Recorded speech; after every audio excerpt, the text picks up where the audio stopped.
Kwanza mindset yangu kwenye trading sasa hivi ishabadilika kabisa. Kuna sehemu niliwahi kusoma kuhusu masuala ya financial views au hizi financial rules na nini. Wakasema kwamba milioni moja inaweza katengeneza laki. Milioni moja inaweza katengeneza laki mbili. Yani hiyo kwenye equations za business ni kitu ambacho kiko very very common. Au rules za biashara ziko hivyo kwamba milioni moja inavutia laki moja, milioni moja inavutia laki mbili. Au milioni 10 itakusaidia kutengeneza milioni moja, milioni 10 itakusaidia kutengeneza milioni mbili. Lakini at the moment mtu anakuambia kwamba hii laki moja yako itatuletea milioni, au hii milioni moja italeta milioni 10. Hapo kwenye equations za business unakuwa tayari umeshatoka, unazungumzia kitu kingine, unazungumzia gambling. Hicho kitu kinawezekana lakini not in a strategical, kwamba hakiwezi kuwa repetitive, kwamba leo utatoa laki moja utaenda milioni, kesho utatoa laki moja utaenda milioni, kesho kutu utatoa laki moja utaenda milioni. That is nearly to impossible. Inaweza ikawezekana mara moja mara mbili, lakini it's not a strategy. Lakini kama una milioni unaweza kutengeneza leo laki, ukaenda kulala, kesho ukaamka ukatengeneza laki kwenye ile milioni ukaenda, hiyo inawezekana.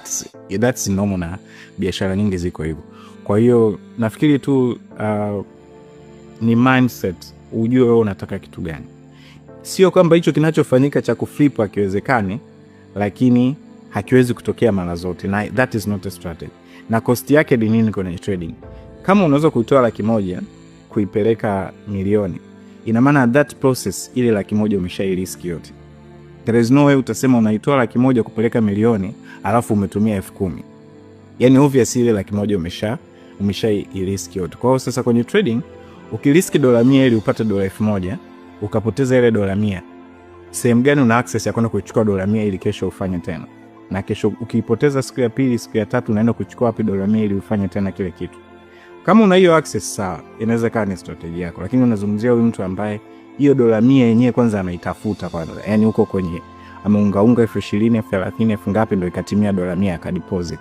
Akitumia hiyo strategy kufeli ni it's very easy, kwa sababu that is not a strategy. Lakini anaweza kawa na luck ndio amedeposit hiyo $100 ikaenda $1,000, that is another case.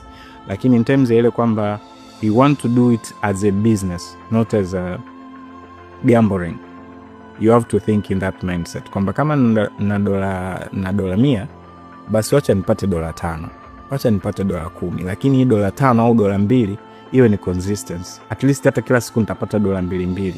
Market can reward you that thing. Lakini ukisema kwamba hela na $100 nipate $1,000 kila siku,